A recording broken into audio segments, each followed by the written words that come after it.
सुबह माँ ने कहा, बेटा उठो, तुम्हें कॉलेज जाना है, देर हो जाएगी। यह कहते हुए माँ मेरे बिस्तर के पास आ रही थी। उसकी आवाज़ सुनकर मैंने धीरे से अपनी आंखें खोली और उठकर बैठ गया।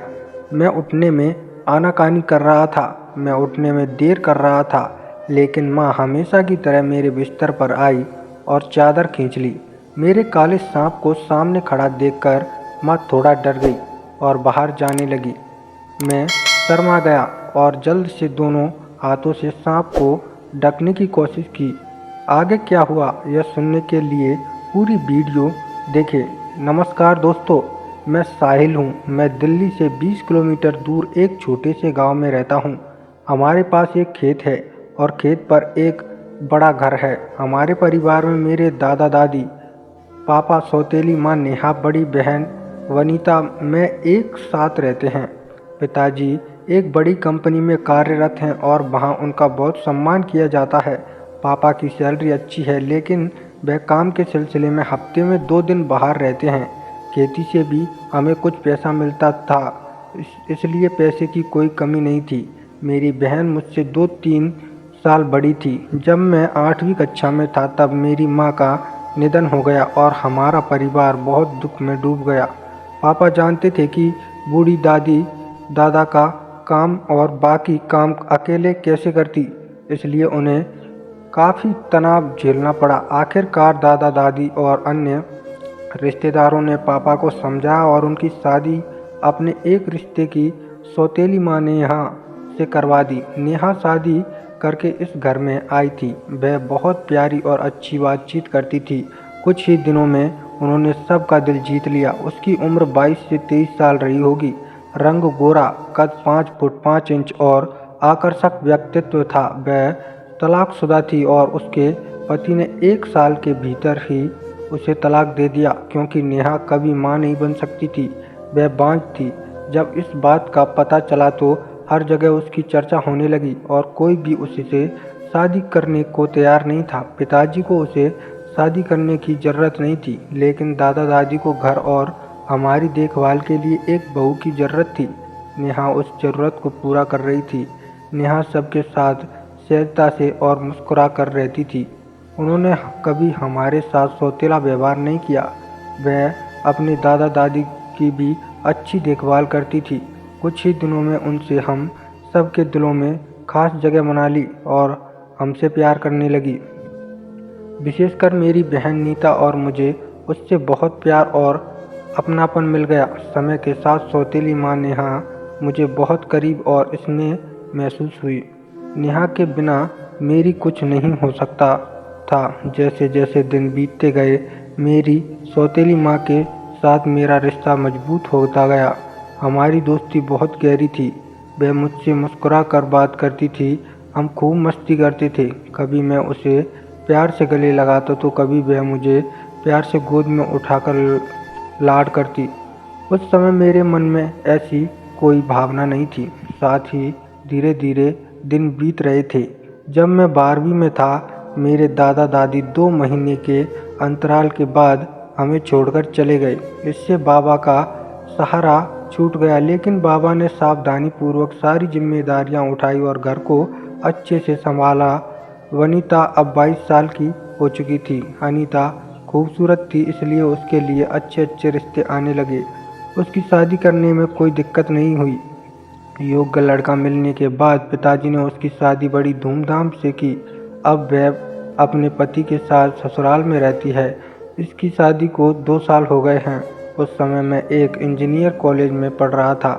मेरा कॉलेज सुबह होता था, इसलिए मैं दोपहर को घर आता था। घर में मैं और माँ ही रहते थे।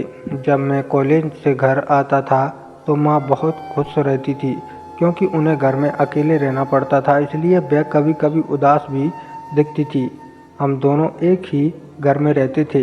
एक दूसरे के साथ अधिक समय बिताने से हमारा रिश्ता और भी मजबूत हो गया। इसका कारण यह था कि हम एक दूसरे के प्रति आकर्षित थे, लेकिन मुझ में कभी अपनी माँ से कुछ कहने या उसके साथ कुछ करने की हिम्मत नहीं हुई। फिर भी मैं उसे संतुष्टि से देखता था। जिस तरह से मैं उसे देख रहा था, उसे उसने महसूस किया होगा, लेकिन वह मुझे कुछ नहीं कहती थी। क्या करें कैसे करें इसका मुझे कोई अंदाज़ा नहीं था। कॉलेज में मेरा एक दोस्त था जिससे मैं सलाह लेता था, लेकिन मैं उसके विचारों से सहमत नहीं था। मेरी एक गर्लफ्रेंड थी और मैं उसे सप्ताह में एक बार मिलता था, इसलिए मुझे फिर वह चीज़ करने की ज़रूरत नहीं पड़ती थी। एक दिन पिताजी ऑफिस गए हुए थे और माँ हमेशा की तरह मुझे जगाने के लिए मेरे कमरे में आई। सोते समय मैंने केवल कच्छा पहना हुआ था और मैंने ऊपर चादर ओढ़ ली। माँ ने हाँ मुस्कुराते हुए कहा, बेटा उठो, देर हो जाएगी, तुम्हें कॉलेज जाना है। वह मेरे बिस्तर के पास आ रही थी। उसकी बात सुनकर मैंने धीरे से अपनी आंखें खोली और उठकर बैठ गया।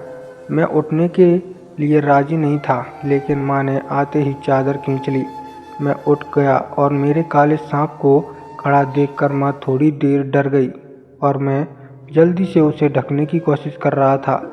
माँ ने हमेशा की तरह हंसते हुए कहा, बेटा इस उम्र में यह सामान्य बात है, इसमें शर्मिंदा होने की कोई बात नहीं है। माँ मुस्कुराई और बोली, अब तुम बड़े हो गए हो, चलो उठो, नहा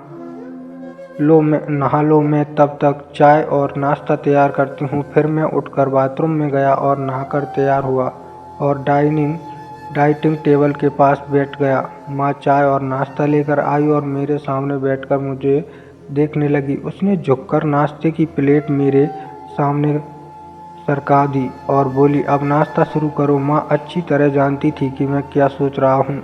वह जानबूझकर एक हाथ टेबल पर रखकर झुका रही थी और नाश्ता कर रही थी। मैं नाश्ता कर रहा था, लेकिन मेरी नज़र वहीं रुकी हुई थी।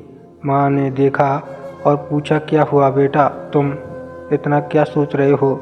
मैंने तुरंत जवाब दिया, कुछ नहीं माँ, मैं तुम्हारे बारे में सोच रहा था। माँ थोड़ा मुस्कुराई और बोली, बताओ मेरे बारे में क्या सोच रहे हो? उसके बाद मैंने माँ से कहा, माँ मैं तुमसे कुछ पूछना चाहता हूँ। माँ ने कहा, तुम्हें पूछने के लिए मेरी अनुमति की क्या आवश्यकता है? माँ मुझे लगता है कि आप मुझसे कुछ छिपा रही हैं।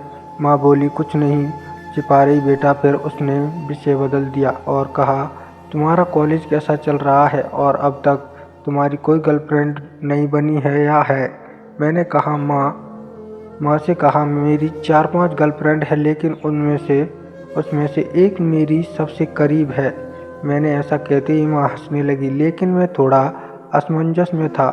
फिर माँ बोली, काश तुम मेरे बॉयफ्रेंड होते। मैंने कहा, माँ तुम मुझे चने के पेड़ पर चढ़ा रही हो। फिर मैं मुस्कुराई और बोली, ठीक है, अब तुम मेरे बॉयफ्रेंड हो। माँ ने कहा, आगे पूछा, क्या तुम्हारी दोस्ती सिर्फ दोस्ती है या कुछ और भी है? क्या तुम अकेले में उसके साथ ऐसा वैसा कुछ किया है? हाँ माँ, हमने दोस्ती से आगे बढ़कर बहुत कुछ किया है।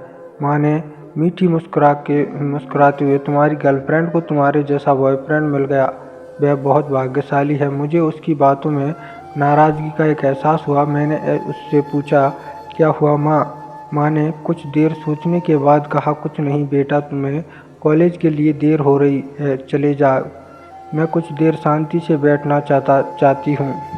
मैं उठकर कॉलेज के लिए निकल गया। कॉलेज जाने से पहले माँ ने मुझे गले लगा लिया और कहा, अब तुम जाओ, बहुत देर हो चुकी है। उसके आगलिंग में एक अलग ही एहसास था।